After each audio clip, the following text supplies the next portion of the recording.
కర్ణాటకలో సుస్థిర ప్రభుత్వం బీజేపీతోనే సాధ్యమని ప్రధాని నరేంద్ర మోదీ అన్నారు. ఆ రాష్ట్రంలో పర్యటించిన మోదీ పలు అభివృద్ధి కార్యక్రమాల్లో పాల్గొన్నారు. బెంగళూరులో నూతన రైలు మార్గాన్ని ప్రారంభించిన మోదీ ఆ రైల్లో ప్రయాణించి సిబ్బంది, విద్యార్థులతో ముచ్చటించారు. చిక్బళాపురంలో మోక్షగుండం సమాధిని సందర్శించి నివాళులర్పించారు. అనంతరం దావనగేరేలో నిర్వహించిన సంకల్ప యాత్రలో పాల్గొని మాట్లాడుతూ డబుల్ ఇంజిన్ ప్రభుత్వం వల్లనే రాష్ట్రాలు అభివృద్ధి చెందుతాయని పేర్కొన్నారు.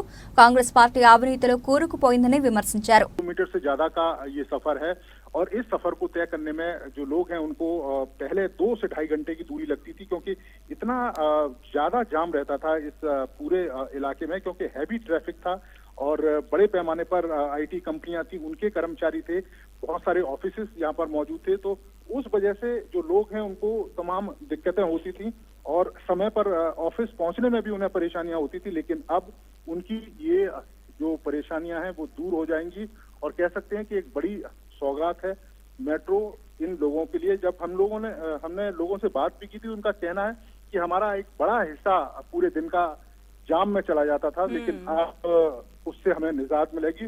और अगर आप देखें, सिर्फ मेट्रो ही नहीं, शैला देखें, अभी कुछ समय पहले प्रधानमंत्री ने बेंगलुरु और मैसूर जो हाईवे है, या कह सकते हैं कि जो हाईवे को उसकी शुरुआत की थी, तो वो भी एक बड़ी कह सकते हैं कि एक शुरुआत थी, क्योंकि जो लोग हैं बड़े पैमाने पर जब बेंगलुरु से मैसूर की तरफ जाते थे तो उन्हें तमाम तरह की जो जाम है उससे शिकायतें होती थी, तमाम तरह की परेशानियां उनको उठानी पड़ती थी और कई किलोमीटर जो सफर है उनको बिताना पड़ता था। उसमें घंटों जो समय है वो लगता था और इस वजह से अगर आप देखें, जब उसकी शुरुआत हुई तो लोगों ने बड़े पैमाने पर उसका कह सकते हैं कि स्वागत किया था प्रधानमंत्री ने, जब बेंगलुरु मैसूर एक्सप्रेसवे की शुरुआत हुई थी। और आप अगर देखें तो कर्नाटक का जो बेंगलुरु शहर है वो टेक्नोलॉजी में आगे है और जो मैसूर जिस हम शहर की बात करते हैं वो ट्रेडिशन में आगे है। तो एक तरीके से